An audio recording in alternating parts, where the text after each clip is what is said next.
Avengers doomsday और हमारे बीच है सिर्फ स्पाइडरमैन ब्रांड न्यू डे है। इसके बाद डॉक्टर डूम हम सबके सामने होगा, पर इंटरेस्टिंगली अभी तक हमने डॉक्टर डूम को सिर्फ एक बार देखा है, फैंटास्टिक फोर मूवी के पोस्ट क्रेडिट में, और वो भी हाइड फेस में। यानी डॉक्टर डूम एक्चुअली कौन है, क्या है और क्यों है, ये फिलहाल के लिए एक मिस्ट्री है। पर कुछ चीजें हैं जो हमें शायद से पता लग गई है कि आखिर डॉक्टर डूम करना क्या चाहता है और वो फ्रैंकलिन रिचर्ड से क्या चाहता है। क्या फैंटास्टिक फोर में दिखने वाला डॉक्टर डूम ही मेन डॉक्टर डूम है?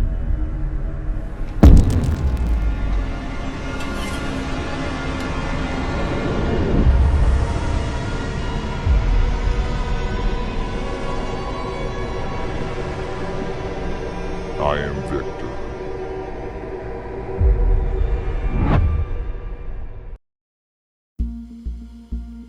अब मल्टीवर्स सागा और इन्फिनिटी सागा में एक बड़ा डिफरेंस है। जहां थैनोस को शुरू में ही सेटअप कर दिया गया था और हर कोई जानता था कि थैनोस इवेंचुअली इन्फिनिटी स्टोन्स को कलेक्ट करेगा, तो वहीं मल्टीवर्स सागा में पहले तो कैंग को विलेन दिखाया गया था, पर अब डॉक्टर डूम है। लेकिन डॉक्टर डूम का मोटिव भी यहाँ क्लियर नहीं है, कम से कम नॉर्मल ऑडियंस के लिए तो नहीं। लेकिन कॉमिक बुक फैंस तभी समझ गए जब उन्होंने डॉक्टर डूम को फ्रैंकलिन रिचर्ड के पास देखा। इसको अच्छे से समझते हैं। दरअसल मूवी में ये एक्सप्लेन किया गया है कि फ्रैंकलिन रिचर्ड के पास है अनलिमिटेड कॉस्मिक पावर्स है और डॉक्टर डूम को यही चाहिए। दरअसल डॉक्टर डूम को एमसीयू में ऐसा दिखाया जाएगा कि वो मल्टीवर्स का सेवियर है, लेकिन वो इनकर्जन्स को नहीं रोक पा रहा, जिसके बाद वो फ्रैंकलिन रिचर्ड का यूज करेगा। मे बी यहाँ वो फ्रैंकलिन की पावर्स लेने की कोशिश करे। कॉमिक्स में डूम ऐसा करता है, वो पावरफुल बीइंग्स की पावर्स को एब्जॉर्ब कर लेता है, इवन वो बियॉन्डर्स की पावर्स को भी ले लेता है और खुद एक गॉड लाइक बीइंग बन जाता है। अब डॉक्टर डूम बैटल वर्ल्ड बनाएगा, ये तो कंफर्म था, और अब इसकी पॉसिबिलिटी भी हाई हो चुकी है कि बैटल वर्ल्ड के लिए एज बैटरी वो फ्रैंकलिन का यूज करे।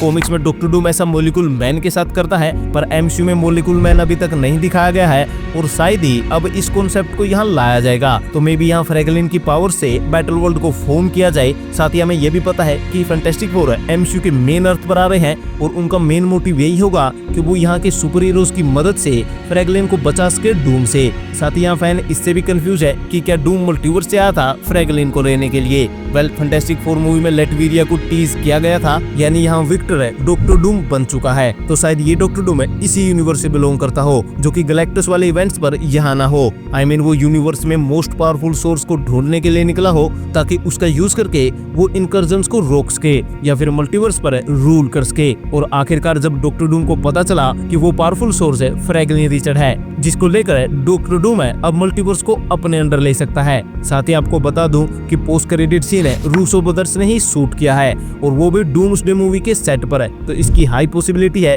कि इस सीन की कंटिन्यूएशन है, यानी इसका एक्सटेंडेड वर्जन है, हमें डूम्सडे मूवी में दिखाया जाए। जहां हो सकता है कि हमें सू स्टॉर्म और डॉक्टर डूम की कन्वर्सेशन भी दिखाई जाए, क्योंकि कॉमिक बुक फैंस जानते हैं कि डूम और सू का कनेक्शन है कितना इंपॉर्टेंट है सीक्रेट वॉर्स के लिए। इवन डूम हो सकता है कि यहाँ फ्रैंकलिन के साथ सू को भी किडनैप कर ले, पर ओवरऑल यहाँ प्लान यही होगा कि डूम अपने मिशन को सफल बनाएगा with help of Franklin Richard, और इसलिए ही यहाँ 4 साल का गैप दिखाया गया है, ताकि फ्रैंकलिन और उसकी पावर्स को स्क्रीन पे अच्छे से दिखाया जा सके और उसके रोल को थोड़ा एक्सटेंड है और स्टोरी के लिए इम्पोर्टेंट बनाया जा सके। अब ये सब कितना सच होगा और इसे स्क्रीन पे कैसे पोर्ट्रे किया जाएगा, ये तो हमें इन फ्यूचर ही पता चलेगा। साथ ही क्या एमसीयू में डॉक्टर डूम वही करेगा जो वो कॉमिक्स में करता है, ये फिलहाल के लिए कोई नहीं बता सकता। पर हाँ, ये अब ऑलमोस्ट कंफर्म ही हो गया है कि डूम एक्चुअली में कौन है और क्या है, ये हमें सीधा डूम्सडे में ही पता चलेगा।